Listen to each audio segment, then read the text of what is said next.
நாம் பேசும் பொழுது நம்முடைய நாவை நாம் பாதுகாத்துக் கொள்ள வேண்டும்.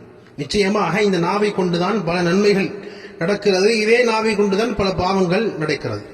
நன்மை என்று சொன்னால் குர்ஆன் இதே நாவை கொண்டுதான் ஓதுகிறோம். நல்ல விஷயங்கள் இதே நாவை கொண்டுதான் பேசுகிறோம். இதே நாவை கொண்டுதான் ஸலவாத்துகள் ஓதுகிறோம், திக்ருகள் செய்கிறோம்.